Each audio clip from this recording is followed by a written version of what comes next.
I saw was linked in my Hot Topics channel on my Discord. And I was like, what in the world is this? And it is a tier list of all the Overwatch 2 events. And I was like, oh shit, wait, that actually might be kind of fun. So I figured we'd take some time and go through them. Because now that it's been, what, 12 seasons? We've had a lot of good, and we have some bad. Why not take this time to see what were some of the better ones? Because there was definitely some bad ones. First up, we have Battle for Olympus. Okay, let me make this clear. This tier list is going to take into account a few different things. It's going to take into account how good the game modes are from that event, like the main game mode that it brought, like the weird game mode that it would bring.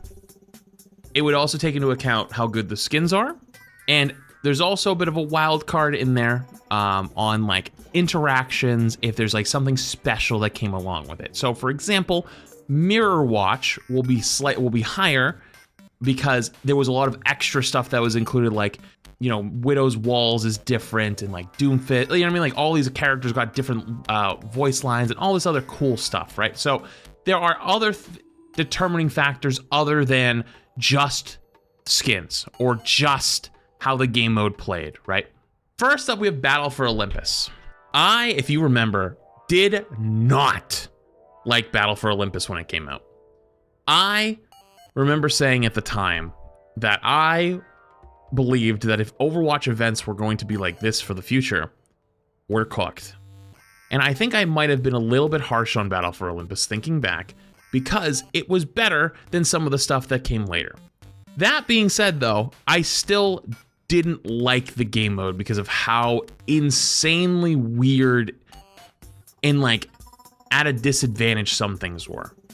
The other thing I didn't like was there was a whole event around it, if you don't remember, where basically whatever character was in the lead, first off, Black Vortex, thank you the 5 gifted. Let me finish my thought and I'll come back. Basically, whatever character got the most kills, it was like Lucio gets more boops or something like that, would win the challenge of being the statue on Ilios, right, in the distance, for Battle for Olympus, right? It was basically like an in-game event where it was like everyone who plays a character is racing to make that character become the statue.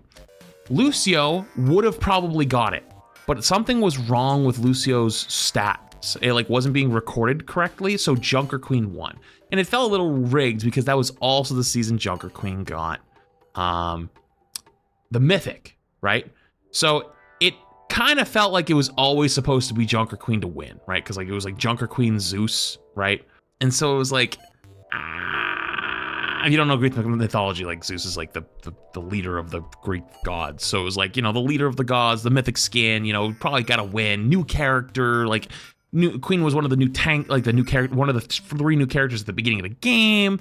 Like there was a lot of things, like it wasn't Ramatra yet, obviously at that point, but there was a lot of things that were kind of going on, right? So it was kind of annoying. That being said though, I thought the event skins and the mythic were all pretty good. Just the game mode and like the stuff around it wasn't the best. So I'm gonna give this a solid B. And I think it was a nice start to what would end up being Overwatch events in the future. Now we move on to Peak. Peak. Loverwatch. Peak. This is Peak. It is a shame that they didn't bring this back. And I understand why they didn't bring it back, because they couldn't really, it probably didn't have that many players. It's unfortunate because I don't think that many people played Loverwatch because it wasn't in the game. Getting people to leave the actual game client is hard, right? But if you played Loverwatch, it was Peak. The dating sim thing, like, I was hoping that there was going to be another one the following year. There never was. It's unfortunate. But it was super cool. It was just so goofy. Like, it finally like leaned into like what Overwatch can be when it's goofy and fun. It was like unironically one of the only times we've gotten a story dump in the game or around the game in a long time, even though it wasn't canon. It was like the first time we got like any like Zen stuff. And it actually even like teased like upcoming Zen lore that like I don't think ever happened. Cause like, you know, there was the whole PvE debacle. But this is Peak, okay? This is Peak. Ultimate Valentine.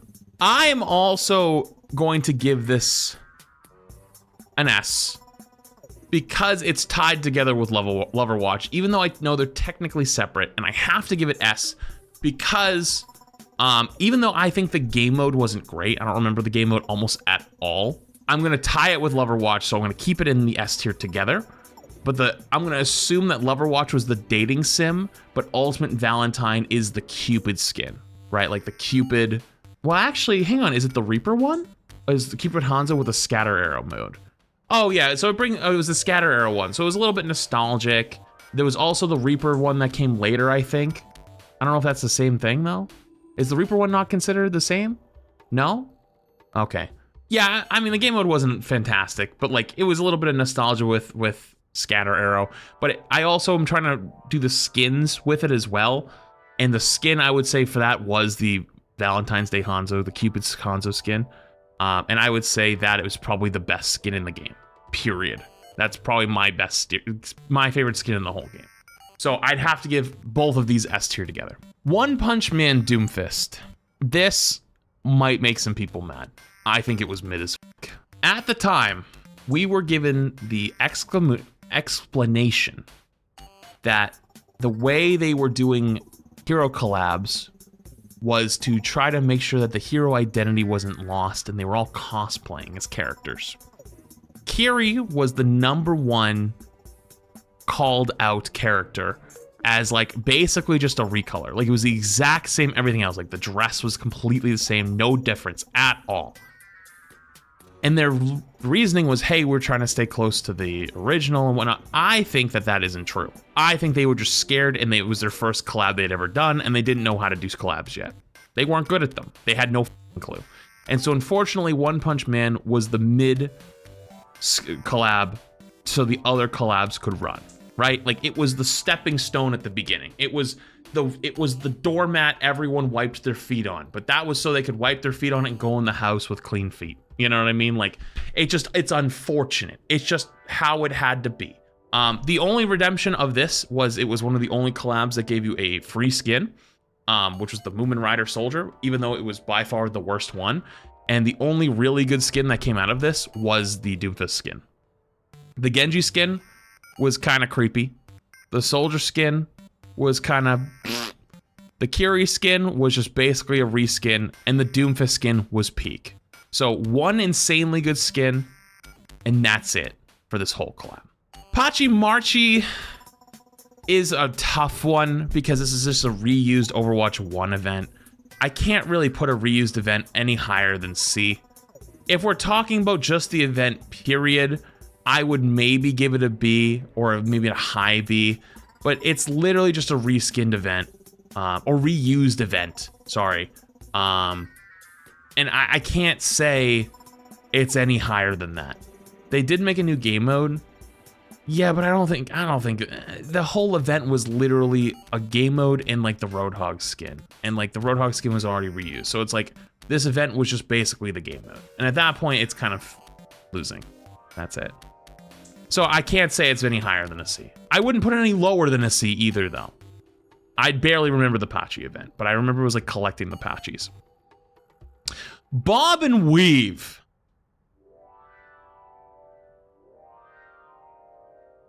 Yeah, it was pretty bad. I think that's probably a straight F. I don't remember this at all. There's probably a reason why you don't remember it all. That shit sucked. It was basically just Lifeweavers pulling around Bobs so that the Bobs would fight, and then it was just using the pull mechanic so you could try out Lifeweaver. It was pretty shit. Not gonna lie. Also, that whole Lifeweaver season was pretty shit. Like, they didn't do drops for that season because Overwatch got overconfident and was like, we don't have to do drops to bring people's attention on Twitch. And the category got up to like 90K, everyone excited for the new season. And then the hero comes out and everyone's like, wait a minute, this hero's weird, but there's no rewards either. And then it like crashed. I remember it crashed to like 20K immediately that first day. And then the hero was like unplayably bad in games. Like the pull mechanic was cool, but like people were trying to use it to troll, and like there was a few little bugs you could kind of get away with it. on it. It was just a disaster. That was such a bad season. And that was right after season 3, which was like kind of like the decline season, which was like we were losing the hype from early Overwatch. So like I remember season 4 and season 5, we were in the fucking trenches. Like that was when I was considering quitting. Like that was genuinely, season 4 was the beginning of me considering quitting. I was like, dude, this is fucking ass. That was so bad. Like things are so much better today than it was back then. But good Lord, that whole time was a fever dream. Starwatch. I want to give this an F. I genuinely want to give this an F. I want to give this the fattest of Fs. I want to literally throw this thing in the garbage. It was the worst game mode I've ever played in my entire life. But I can't put it in F tier because the skins were pretty decent. Not all of them, but some of them were good. Some of the skins were okay. And so for that reason, I cannot put it in F because it's not the bottom of the barrel. But that game mode was the worst piece of shit. It was not only 2CP, but it was like trying to involve PvE elements, and we actually did. I remember at the time making a comment that if this is the PvE elements, like we're in trouble. Because I remember I actually brought Siegel out of semi-retirement. Siegel was like kind of not playing Overwatch at the time, and I told him on the side, I'm like, hey dude, I heard that the next event's gonna be PvE and PvP. And he's like, oh shit, like it's gonna be a PvE event? And I was like, yeah. And so we got on to play that day, and it was Starwatch, as you probably played. And he played 2 games, and he goes, yeah, I'm out of here, guys. See you later. And he left, and I felt so bad. I felt so embarrassed, because like I was the one who got him to come play. You know what I mean? I was the one, and I felt so bad, because that was the time. It was still early, so like we would sometimes get like info ahead of time under like NDA stuff from Overwatch, and so Siegel was in it too, but like he just wasn't following it, and I was like, hey, like we should play this like when it comes out.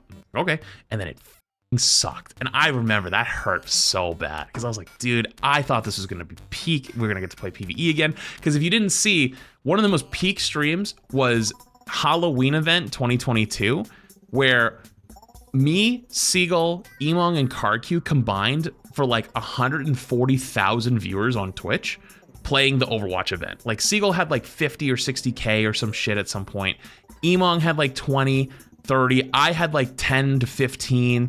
Karq had like 8 or 9. Like we had like, everyone was chugging because we were going for the #1 score, and everyone was hyped. It was so cool. And then Siegel started running max ads, and I actually started taking his viewership because people would come to my stream like, oh, Siegel's running so many ads. And then he told me later, he's like, you should start running more ads too. And I was like, really? And that's where we are today. But I remember at the time, I was dying, laughing every time I saw people come in. But it was so fun, and I thought we were going to get to recreate that. And it was shit. Shit. What is this sim event? What the is this? I don't remember this at all. Chat, can I get a refresher? What is this? There was a sim event. Literally, we all forget what it is, so I think it's gonna have to be an F. Was it Earth Day? Wait, was it Earth Day? Okay, it's a D. The little Earth charm was actually OP. This literally gets saved by the little Earth charm. That Earth charm was top tier. That Earth charm was top tier. That's it. Everything else sucked. But the Earth charm, oh man, that thing was peak. I loved it. Oh, the Demon Lord Reinhardt one. This was actually pretty good. I'm gonna say it, this was pretty good. I liked this one. This one was pretty damn good. The skins this season were a little all over the place. The Tracer Mythic was, I think, a little overhated. I think it was a little overhated. Cactus Puppy's also here, so maybe I feel a little bit of pressure to put it higher because that was Cactus Puppy's game mode that season. It was the only time, to my knowledge, that they've collabed with a workshop creator to make a game mode in Overwatch and put it into the actual main game for people to play. And it will probably be the only one ever because the workshop doesn't really exist anymore because it's so dog shit. It's so ass. And they probably don't want to acknowledge it as existing anymore. But yeah, it was really cool. I loved that they did that. I thought that was going to be the start of a new era of Overwatch where like Overwatchers are going to collab with like workshop creators to like make game modes for the community, from the community, to put into the game. Kind of like how Fortnite does. But that didn't end up happening.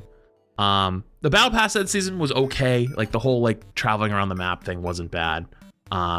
It definitely was like different though, and it wasn't like that cool. Like I remember being at the time like not liking it, but I also might have been a little extra harsh on it because season 4 and season 5 were such dog shit times in Overwatch. Like that was also like peak support creep era. And tank was terrible. Like it was bad. We were suffering season 4, season 5. So it might have got a little more hate than it deserved. I thought that season though was actually pretty good. Skins wise, game modes wise, not everything else though. Mystics and Magic. S tier. Prop hunt. Absolute goated. S tier, goated.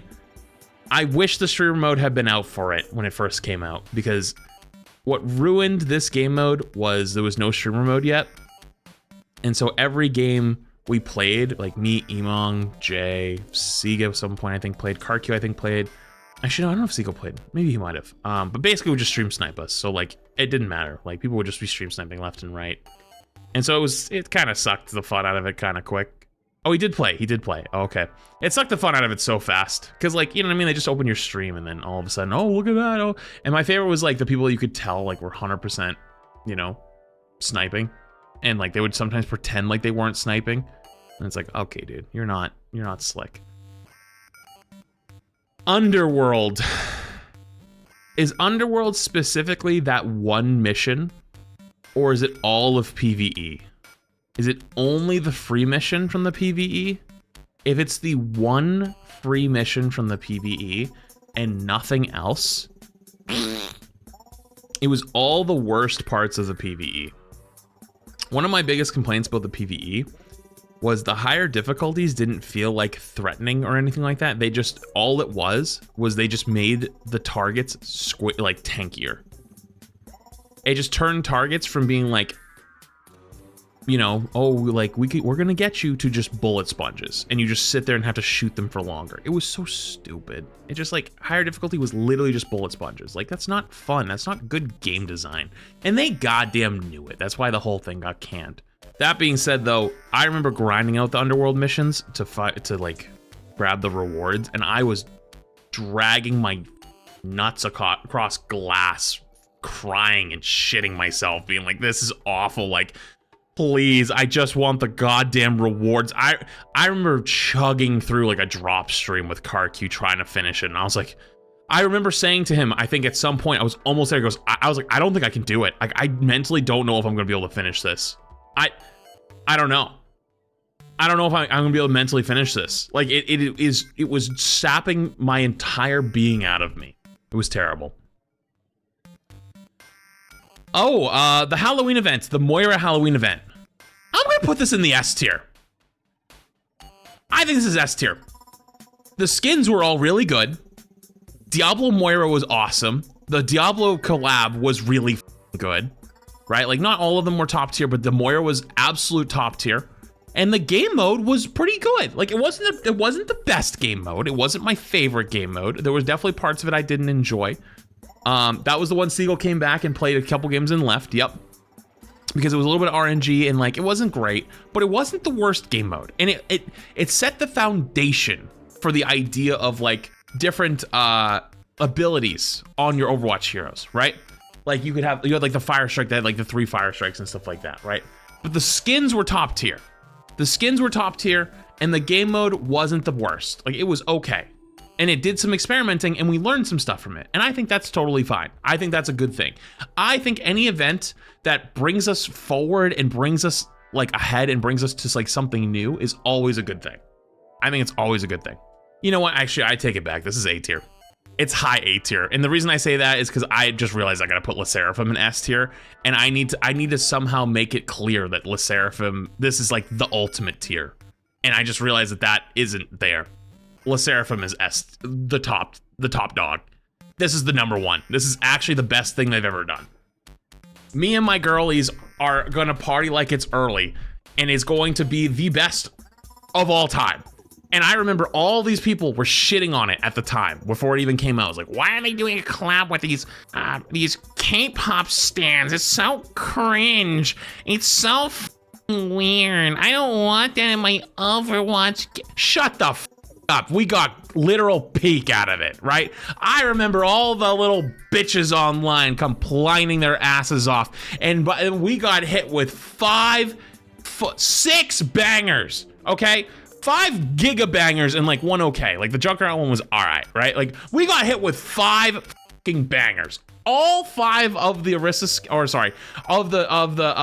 the main skins were great. The Sombra, Diva, Brig, Tracer, Sombra, Diva, Tracer, Brig, Kiri, of course it was Kiri. I should just default to Kiri. They all went hard. They are literally all the best skins. Like it is, to this day, they are still the best skins for all those characters. There's some close ones, like Sombra's got some close ones. Sombra skins are slept on, just saying. But like, they are the best skins for all their characters. Not even close. And the Junkrat skin was a nice little on top. It was a nice little one on top. I will say though, that game mode was dog shit.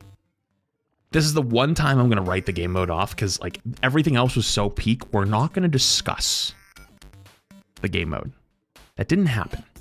Also, the concert at BlizzCon? Hello?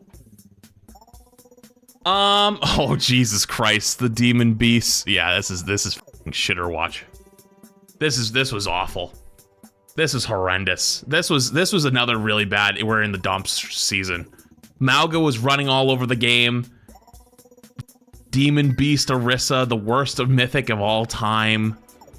Oh God, the meatball. Dude, I remember trying to finish the quests, like the challenges to get all this stuff, losing my damn mind. And the only way I could keep myself entertained at the end of this drop stream and stay locked in was by going meatball, summon the meatball, because you chase this meatball around the map. It was the only thing I could do to keep myself locked in.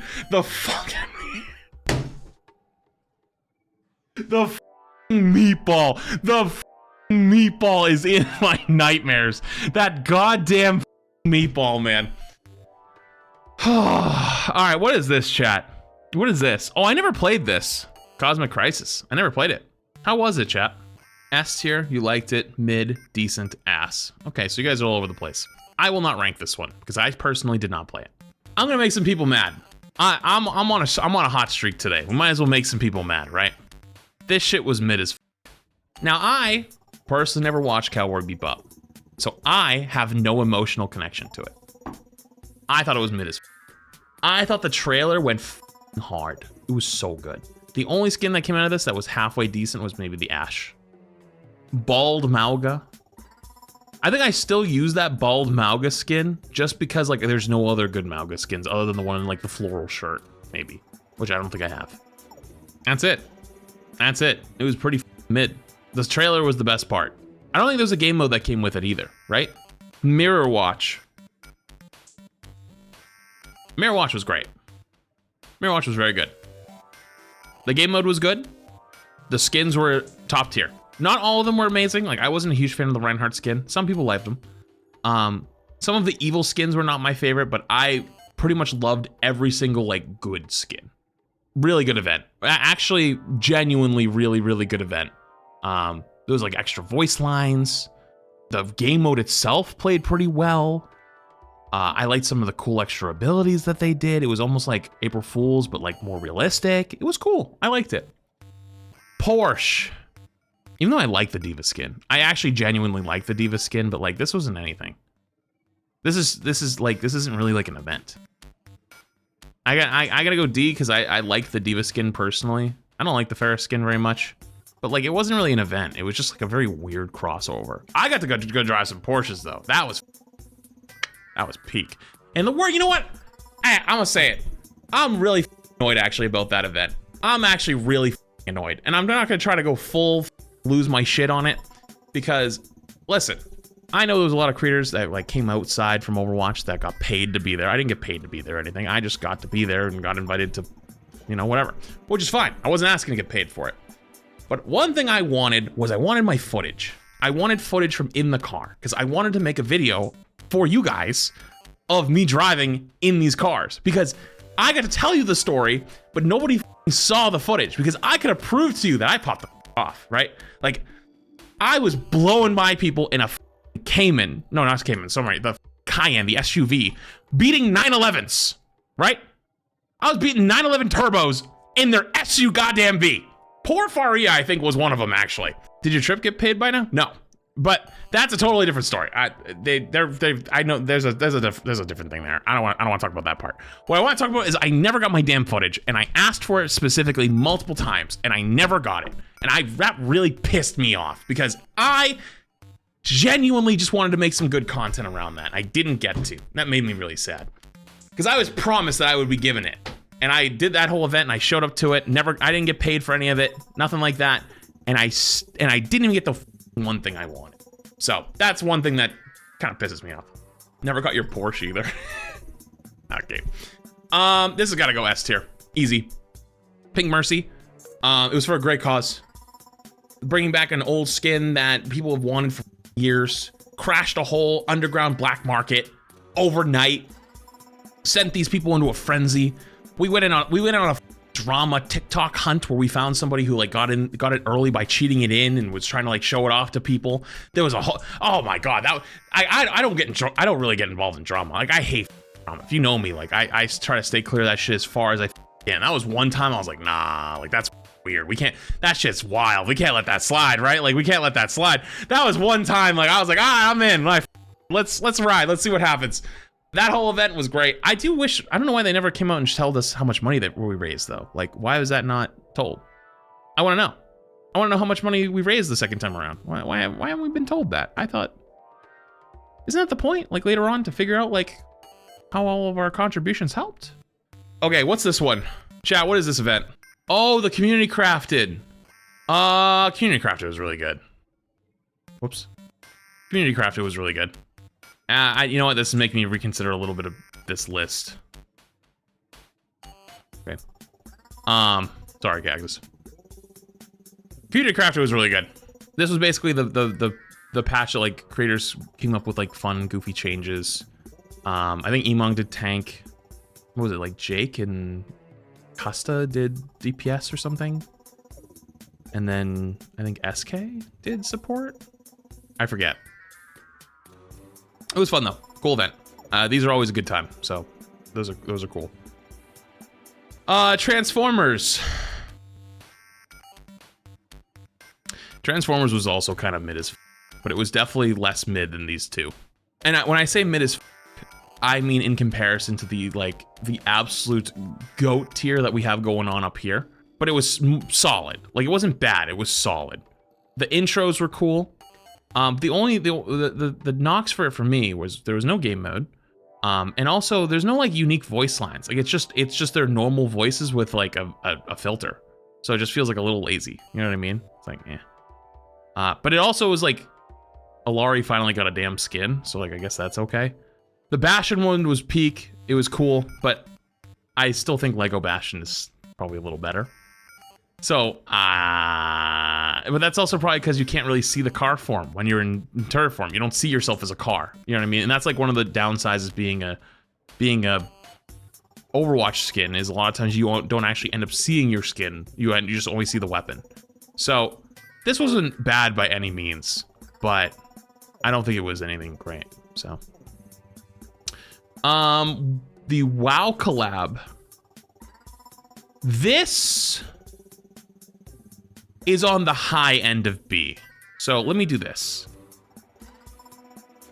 Yeah, this is the high end of B. This is a high end B. I think the emotes, like the whole like, you know, like the quest emotes and stuff like that, top tier. The skins, pretty good.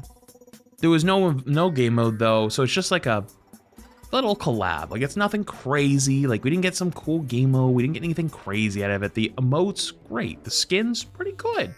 But I wouldn't say it like blew me out of the water. Skins are A. Okay, if you think skins are A, do you play World of Warcraft? No. Oh, well then I got nothing. Because I was gonna say, I think that maybe you might think that they're gonna be A because maybe you have a little bit of nostalgia with World of Warcraft there. But at the same time, yeah, I thought it was fine. Like I thought it was good. Like I'm not saying it was bad. I'm just saying like it wasn't anything crazy. Wasn't anything crazy to me. So, no, but they're good, but I love WoW characters. I'm not saying they're bad. Like B does not mean bad. It's just Like, the Torb skin, do you think was really great? Do you think the Zen skin was really that great? I personally think those two were not great. I think the Torb one was really ass, and the Zen one just was ugly to me. The Rhine one was great, and the Widow one was amazing. The emotes were amazing. B is passing. No, D is passing, technically. D technically passes. C is, you ever heard the phrase, C's get degrees? There's a reason for that. C's is like how you coast and you get by. B's is like above average. But yeah, it wasn't like an event. Like, it wasn't like anything crazy around it. It was just a little collab, a little side collab. Nothing bad about it. It's not bad. It's not bad. But like, I don't think it was anything crazy. Okay. I'm not gonna rank this one. No, yes I am. I'm gonna rank it on skins alone. It has not come out yet. But on skins alone, I think this could potentially be one of the best collabs. On skins alone.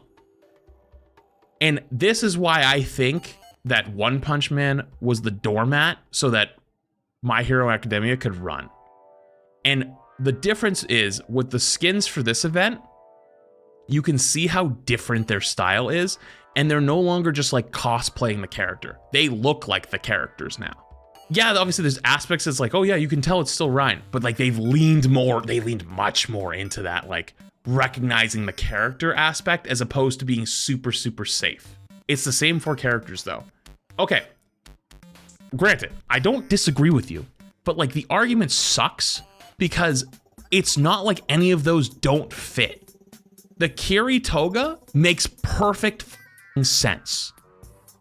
The Rhine One for All or All Might makes sense.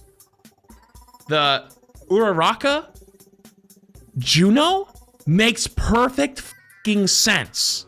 The Reaper Shigaraki makes a lot of damn sense. The only one that I think kind of looks awkward and kind of looks like is the Tracer Deku. That's the only one. But there's also a million skins they could have done for that event. If you've seen like any fan art, there's tons. There's Bakugo Junkrat you could have done, right? There's Ramatra All for One. There's all these ones you could have done, but here's the deal. They can't do that. And there's 3 reasons why.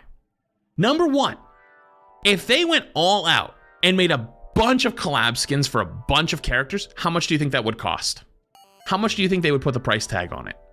Okay, so how much is a bundle these days on Overwatch's stuff? Collab bundles are what, like 60 bucks? Something like that? If you buy all of them together, it's like 50, 60, 70 bucks, right? Somewhere in that range if you buy all 5. It's like 60 typically. Now double it. Now it's 100 for 10. People are starting, or actually even more. It could be even higher because technically collab ones can go crazy. They might even go higher, right? It could actually be closer to 110 or more. And then take that to the next level. Then they do 15. They do 15. Well, now you're paying like 130, 140. Dude, people are gonna run to social media immediately and start being like, oh my God, they're charging all this money for all these things because they're trying to give you a bunch of options. So they don't do that. So they only do a limited number.